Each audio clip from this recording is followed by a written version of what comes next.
நம்மிடம் இருப்பதில் நிறைவு காண்போம்.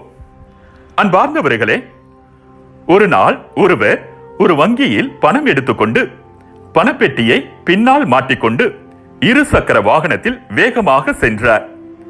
வண்டியின் அதிர்வில் அந்த பெட்டி லேசாக திறந்து கொள்ளவே 100 10 ரூபாய் நோட்டுகள் கொண்ட ஒரு கட்டு கீழே விழுந்து விட்டது.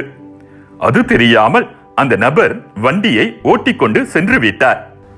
கீழே விழுந்த வேகத்தில் 100 10 ரூபாய் நோட்டுகள் கொண்ட அந்த கட்டிலிருந்து ஒரே ஒரு 10 ரூபாய் நோட்டு மட்டும் விடுபட்டு காற்றில் பறந்து சிறிது தூரத்தில் சென்று விழுந்தது. அந்த ஒற்றை 10 ரூபாய் நோட்டு கிடந்த வழியில் ஒருவர் வந்தார். மிகவும் மகிழ்ச்சி அடைந்து அந்த நோட்டை எடுத்துக்கொண்டு ஒரு உணவு விடுதிக்கு போனார். அங்கே ஒரு டீ குடித்துவிட்டு அருகில் இருந்த கோவில் உண்டியலில் ஒரு ரூபாயை போட்டுவிட்டு நன்றி சொன்னார். மகிழ்ச்சியாக வீடு திரும்பினார். மீதி 99 10 ரூபாய் நோட்டுகள் கொண்ட கட்டு அது விழுந்த இடத்திலேயே கிடந்தது. அந்த வழியாக ஒருவர் வந்தார். அந்த நோட்டுக்கட்டை எடுத்தார். பரபரவென்று எண்ணினார்.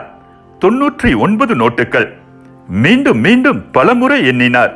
99 நோட்டுகள் தான் இருந்தன. வங்கியில் 99 நோட்டுகள் கொண்ட கட்டு கொடுக்க மாட்டார்களே. அந்த ஒற்றை 10 ரூபாய் நோட்டு இங்கே பக்கத்தில் தான் கிடக்க வேண்டும் என்று தேட ஆரம்பித்தார். அந்த ஒற்றை 10 ரூபாயை தேடினார், தேடினார், தேடிக்கொண்டே இருந்தார். அன்பார்ந்தவர்களே, 10 ரூபாய் கிடைத்தவர் திருப்தியாக சாப்பிட்டுவிட்டு மகிழ்ச்சியாக சென்று விட்டார். 990 ரூபாய் கிடைத்தவரோ அதை அனுபவிக்காமல் இன்னும் ஒரு 10 ரூபாய்க்காக அல்லாடி கொண்டிருக்கிறார். கிடைத்தவற்றை அனுபவிக்க தெரியாமல் கிடைக்காதவற்றை தேடி அலைந்து அல்லலுறுகிறோம். இறைப்பற்று பெரும் ஆதாயம் தருவதுதான். ஆனால் மன நிறைவு உள்ளவர்களுக்கே தரும்.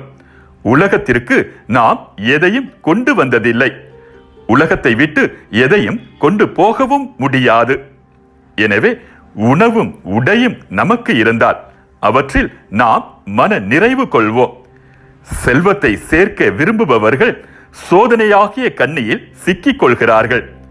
அறிவீனமான தீமை விளைவிக்கக்கூடிய பல்வேறு தீய நாட்டங்களில் வீழ்ந்து விடுகிறார்கள். இவை மனிதரை கேட்டிலும் அழிவிலும் ஆழ்த்துபவை. புனித பவுல் அடியார் தீமோத்தேயுவுக்கு எழுதிய முதல் திருமுகம் 6ஆம் அதிகாரம் 6 முதல் 9 வரை உள்ள இறை வசனங்கள். மீண்டும் மற்றொரு சிந்தனையோடு உங்களை சந்திக்கும் வரை விடை பெறுகிறேன்.